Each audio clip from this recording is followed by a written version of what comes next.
So think about like the areas that you want to be in. It doesn't really matter what area, and you just look, you're looking for corridors, and you're looking for, depending on how much you want to spend, but those corridors where it kind of comes out, and then sometimes it's like super tertiary, right? Like Missouri is kind of a tertiary, like except for around like the touristy areas and stuff. And for instance, like actually Arkansas is like obviously like very tertiary. There's a lot of country in Arkansas, but there's a lot of really good area. I mean, this whole area from Little Rock all the way up to, this area, I think this is a very good area to invest in. And I would honestly consider most of this to be secondary market from Little Rock all the way up to Fayetteville. But then you have a lot of little tiny towns in here that, because we're fine. I mean, believe me, because I have a virtual assistant that's calling storage facility owners in these little tiny towns. And they're like, even in these little tiny towns, I mean, facilities are anywhere from, 250 to $1 million. I just talked to one lady, and I think it was a town of like 30,000 people. And I mean, she wanted like $1.4 million. Okay. So, if you don't have a lot of money, you should be looking in sub-tertiary, tertiary, sub-secondary markets. If that makes sense to you. So now there's like, I've just created these new levels of markets.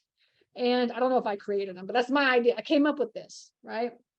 Sub-tertiary is 5,000 or less.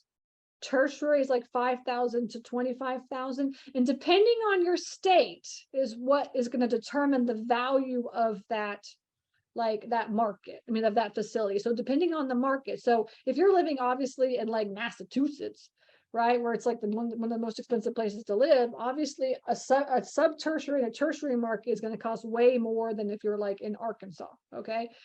And then you have the sub-primary and the sub-secondary and the secondary markets. And then you have like the sub-primary and the primary. So maybe like, for instance, if you're in Nashville and all the suburbs of Nashville would be like sub-primary, right? Or maybe there's a town in Tennessee that has like, it's a standalone town that has 150,000 people in it. And that could be like a sub-primary town. So I wouldn't really actually call that a secondary town. I would call that like, because they'll have in a town of 150,000 people to 200,000 people, you will have, just like you saw in Tallahassee, you'll have extra spaces and cube smarts.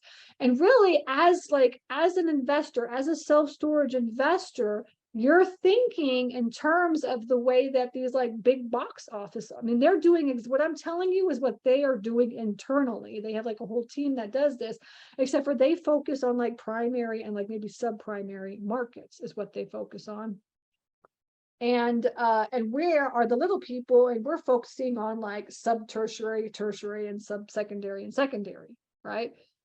And right now there's that middle ground, right? So some of these like bigger players, like 10 Federal Storage,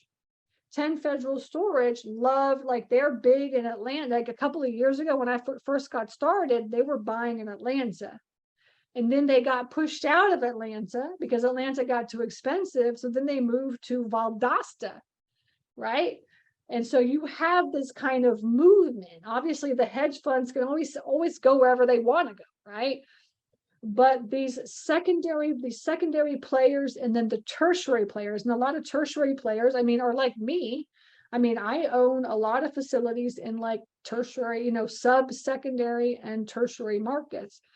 And but there's a lot of movement right now. There's a lot of movement from like up to down because prices are so expensive.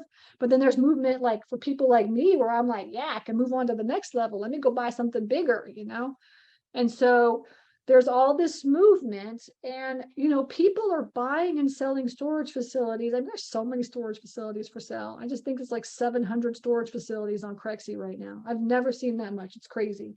Like when I first got started, there was like 200. And so, there's just so much movement right now that there's a lot of opportunity, but you really have to understand the market. You really have to understand the market. Okay.